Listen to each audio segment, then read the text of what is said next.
Irmãos, queridas irmãs, então esse vídeo de número 32, Ação e Reação, livro de Chico Xavier, esse capítulo é o segundo, comentários do instrutor Druso.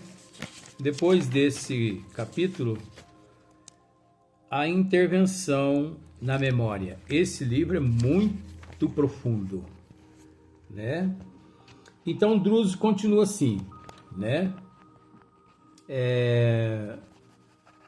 Dezenas de circunstantes entreolhavam-se admirados e felizes. É lógico, uma pausa.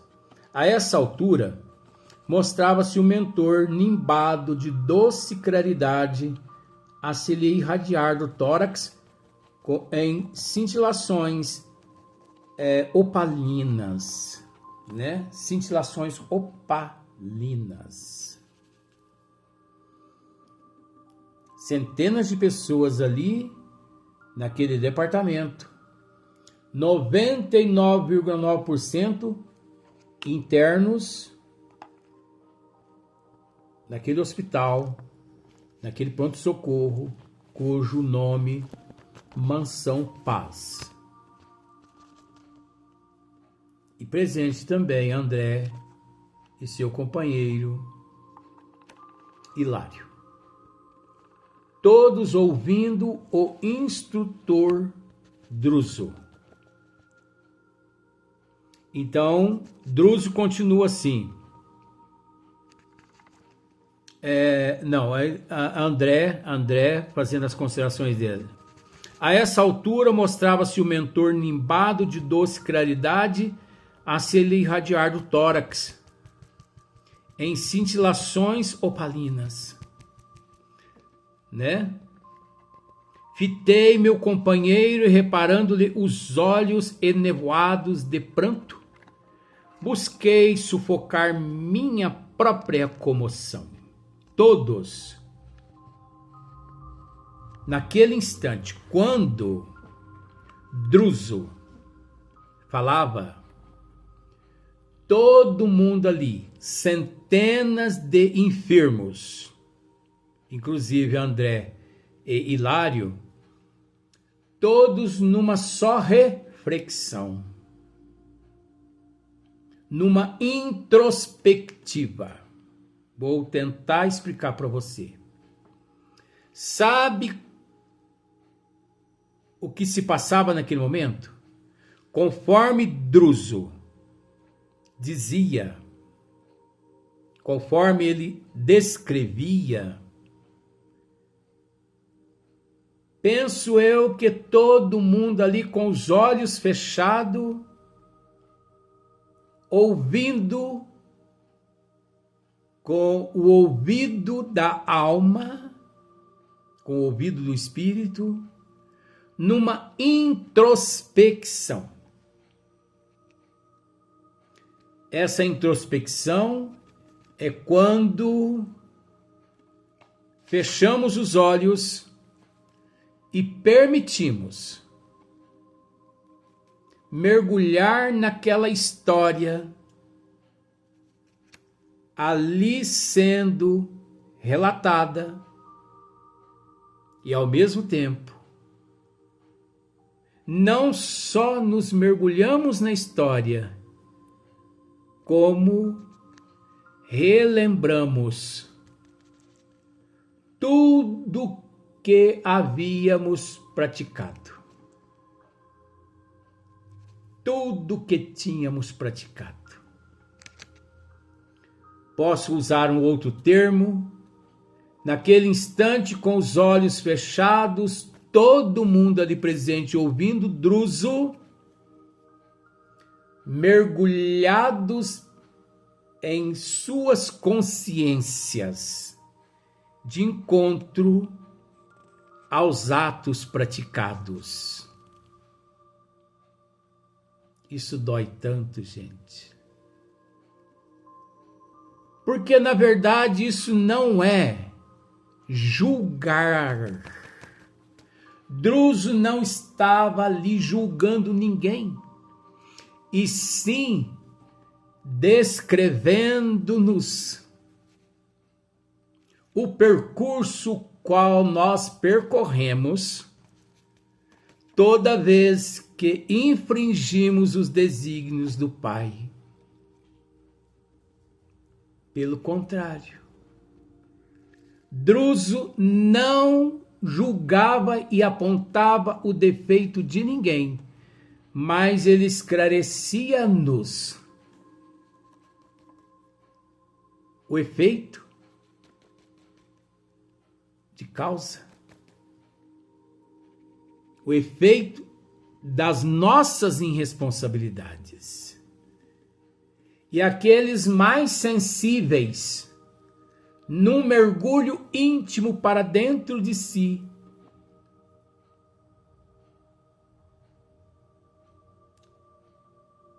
de encontro com a consciência, relembravam dos atos praticados. E obviamente vinha à mente: oh meu Deus, graças a Deus, a misericórdia do Pai. Graças a Deus por eu ter sido resgatado das zonas umbralinas, das trevas. Obrigado, meu Deus, por esse posto que me acolhe. Obrigado por esse instrutor que me instrui, que me aconselha. Obrigado por essa estadia neste local, onde já não me encontro mais nos vales, nos pântanos. Só depende de mim de agora em diante. Devo me esforçar para hoje ser melhor que ontem e amanhã melhor que hoje.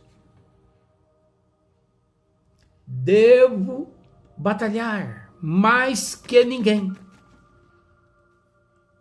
Porque só eu, minha consciência e Deus sabe o quanto devo. Mais ninguém. E é natural que se você olhar em mim, você não vai perceber o tamanho da minha dívida para com Deus. Mas eu sei. E Ele sabe. Então todo mundo ali ouvindo Druso, com os olhos merejados de lágrimas, com aquele sentimento: oh meu Deus, por quê? Por que deixei para acordar aqui na erraticidade? Pois eu estive ao lado dele lá na terra. Eu estive ao lado dela. Eu estive ao lado deles. Porque eu os ignorei. Ah, mas eu não me perdoo mesmo. Mas é preciso levantar a cabeça e entender que oportunidades iguais àquelas nunca mais, mas outras teremos de fazermos melhor que não fizemos naquela que tivemos anteriormente. Então, veja bem, fitei meu companheiro e reparando-lhe os olhos enevoados de pranto, busquei sufocar minha própria comoção. André também estava emocionado. Em meio aos esclarecimentos do instrutor Druso,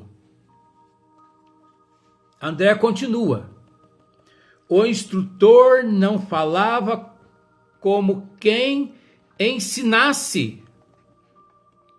Olha que interessante. Ele não falava como quem ensinasse.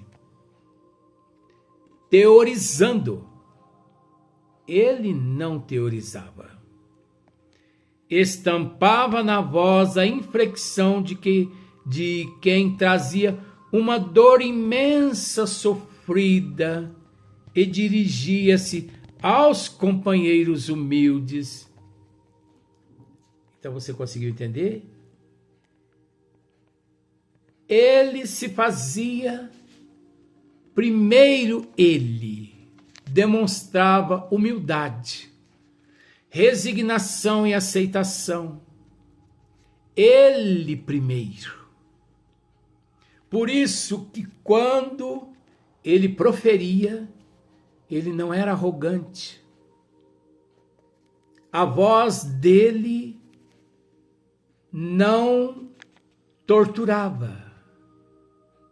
Viam amor na tonalidade de voz dele, na entonação da voz dele.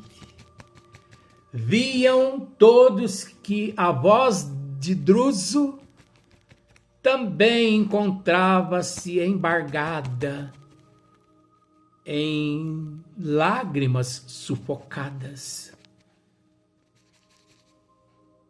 de passados delituosos que só ele sabia. Porque é natural, quando eu, convidado a julgar o outro, me faço de arrogante, impetulante e exibo ali virtudes, atributos, qualidades que não possuo. Por isso, me apresento como um arrogante. Nossa, mas que expositor arrogante, impetulante. Porque ali ele se mostrou e tentou se mostrar melhor que todo mundo. São aquelas pessoas que nunca calçaram o sapato de número menor. Pois todos aqueles que já calçaram sapato de número menor, sabe a dor que os dedos dos pés sentem. Isso é psicologia. Por isso, em meio a uma plateia, ele consegue se colocar no lugar de todos presentes, raciocinando-se de que ele também, um dia, calçou um número menor que o normal e por isso sofreu demais dores nos dedos dos pés. Agora, quem nunca calçou um sapato de número menor, por exemplo, você calça 42, mas te deram um calçado com o número 36. E você, por falta de outra opção, você teve que enfiar os seus 42 naquele número de 36. Mas não cabe. Cabe. Nem que você corta a parte de trás e enfia ele lá dentro para ninguém ver que você está descalço. Porque é melhor você segurar a dor do que mostrar para o outro que você está com os pés descalços. Isso é psicologia, gente. Ah, se eu pudesse explicar isso. Então, vejamos. Druso também, ali. Ele se dirigia àquela plateia de ouvintes, sofredores, como um pai se dirige a um filho. Com a voz doce, meiga, embargada em lágrimas e nevoadas de prantos. Aquela voz dolorida, sentida. Meus irmãos, Deus é tão misericordioso. Tenhamos paciência. Agradeçamos a oportunidade concedida por Ele a todos nós. Agradeçamos. Não era para nós estarmos aqui, mas Deus é tão misericordioso. Não era para nós. Agora aquele arrogante, ele chega, que pensa que são vocês. Pois plantastes espinho, estão aqui agora colhendo espinho. E ainda estão reclamando do quê? Não reconhece esse recanto de luz que os abrigam? Não estão satisfeitos? Volte lá para o pântano de onde saíram. Você percebeu a entonação de sentimentos? É por aí que eu quero dizer. E dirigia-se aos companheiros humildes ali, consagrados, quais se lhe fossem todos eles filhos, queridos ao coração. Olha só. Então Druz tratava todo mundo ali como se fosse filhos, querido ao coração. Ele tratava todo mundo ali como se fossem seus irmãos consanguíneos, mas ele sabia que ele tratava ali de seus irmãos universal. Irmãos em Deus. Eternos. Não. Imortais, né? Porque nós somos imortais.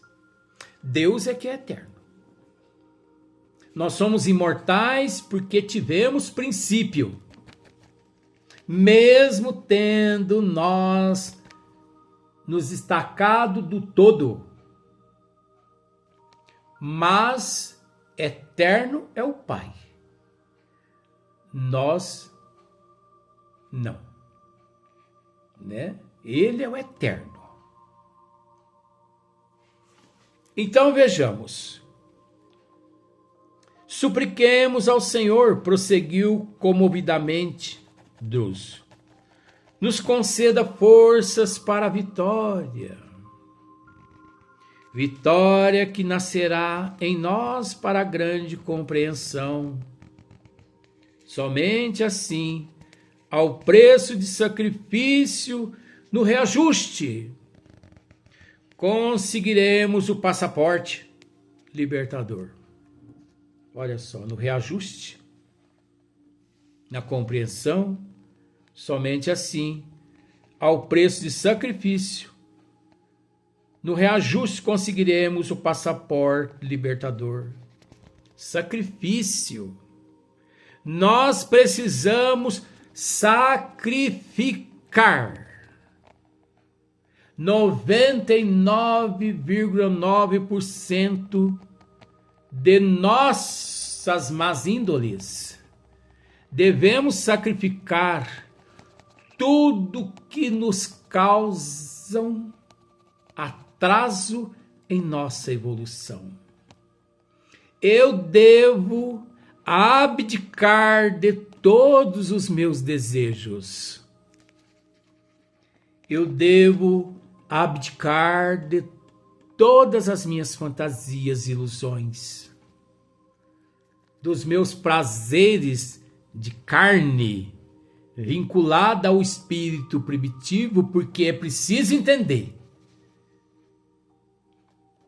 Quando muitas pessoas dizem assim,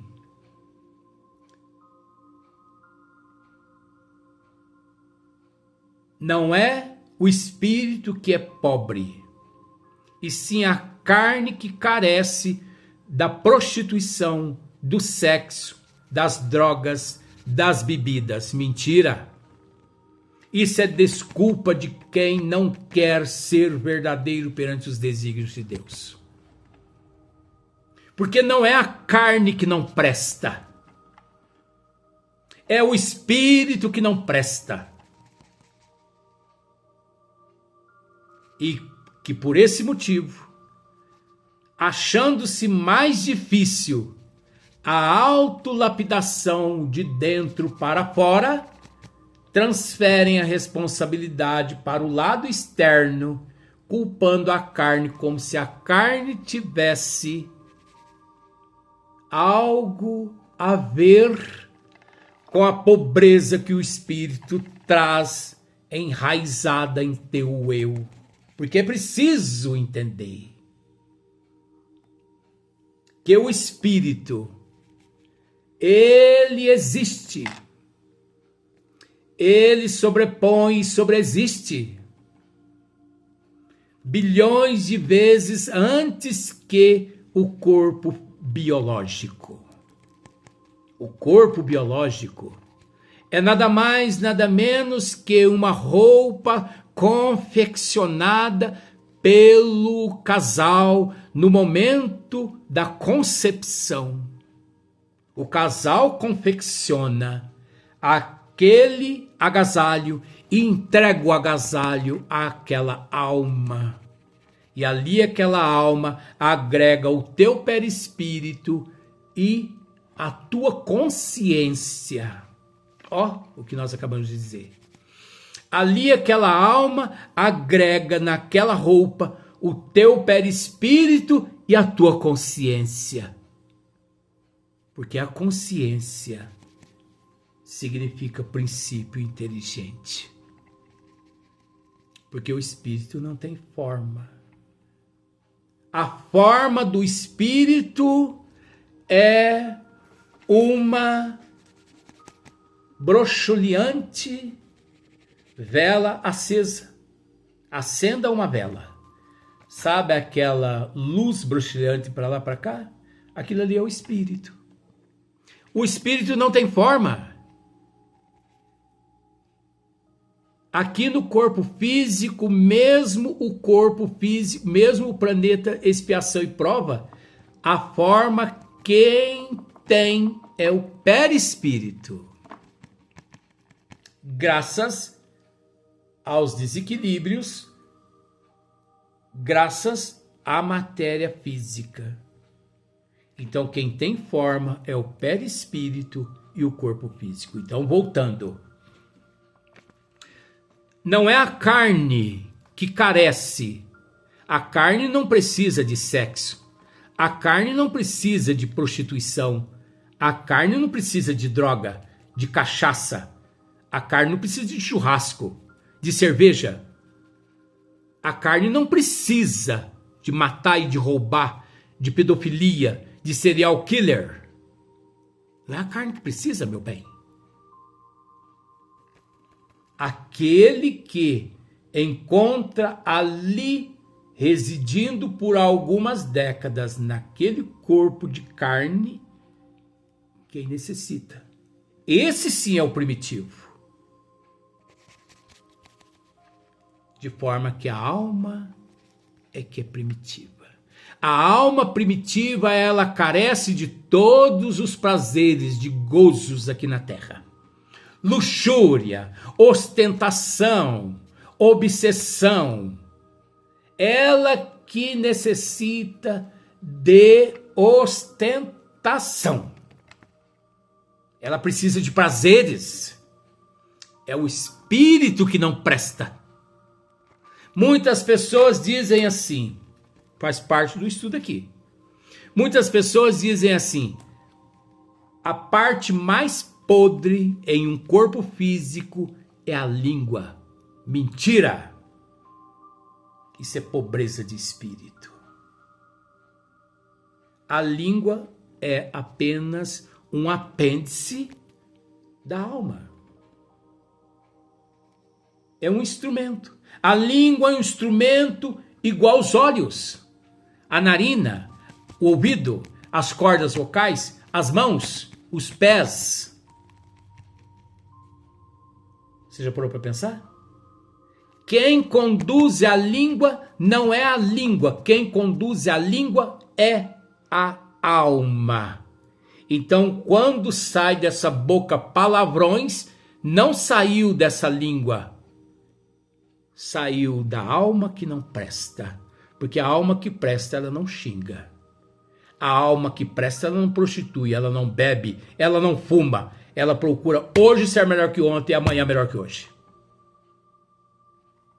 Muitas pessoas dizem que o dinheiro é a desgraça da humanidade. Perdão da colocação. Mas desgraça da humanidade é a indisciplina, a imprudência, a irresponsabilidade, a não liderança daquela alma que naquele corpo se encontra. Porque, na verdade, o dinheiro administrado corretamente pela alma, o dinheiro significa o sangue nas artérias do progresso na Terra, que proporciona a evolução em todas as áreas científicas e não científicas. O dinheiro move, o dinheiro transforma.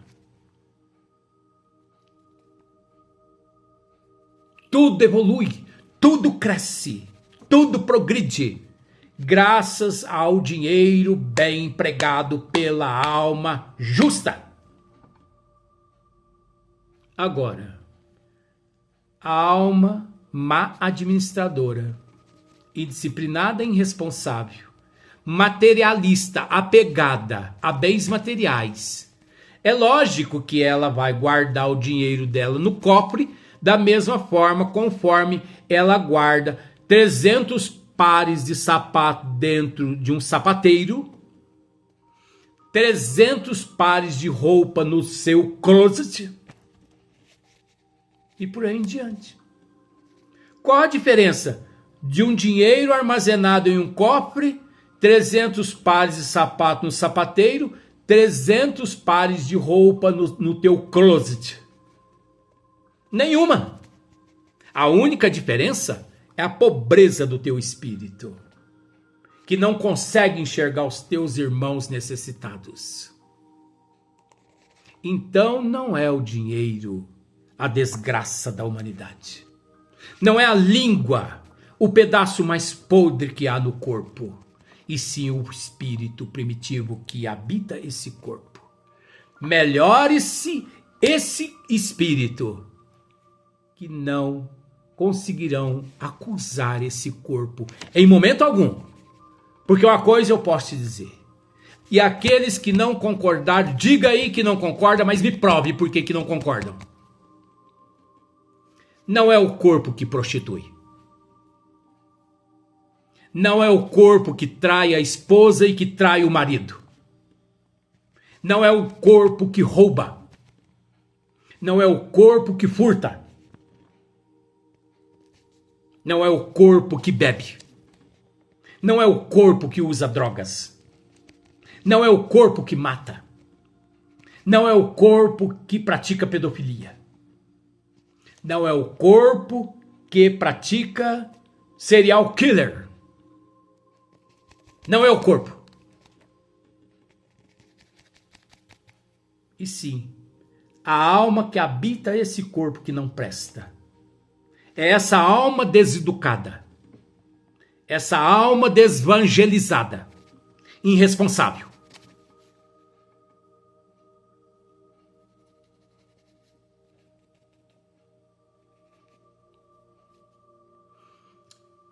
É isso que nós temos a dizer. Essa é a nossa filosofia de vida. Esse é o nosso compromisso. E você pode me dizer, peça desculpa. Pedir desculpa à humanidade seria o mesmo que abjurar os desígnios de Deus. Não vou com isso dizer que o que eu vou dizer aqui agora, doa quem doer, mas a verdade tem que ser dita. Mas eu posso dizer, pensemos nos nossos atos, antes da conta nos ser apresentada. Pois quando a conta te for apresentada, hajas como homem, hajas como mulher em processo de evolução. Abra o envelope e admita que agora chegou o momento de você quitar os teus débitos para com a tua consciência e não para com Deus. Porque ninguém deve nada a Deus, a não ser a própria consciência. E agradeça a Deus, nesta existência, você ter tido a oportunidade de receber da misericórdia do Pai a oportunidade de começar a resgatar os teus débitos de existências passadas e desta também. Porque se retornas às regiões umbralinas na condição que se encontra, permanecerás lá por algumas décadas e quem sabe alguns séculos. Então, Deus é misericordioso. Mesmo sabendo que nós não temos capacidade evolutiva, Ele nos concede meios. Não fomos capazes de cometer 1 milhão de delitos e de gozar a vida? Então que sejamos homem.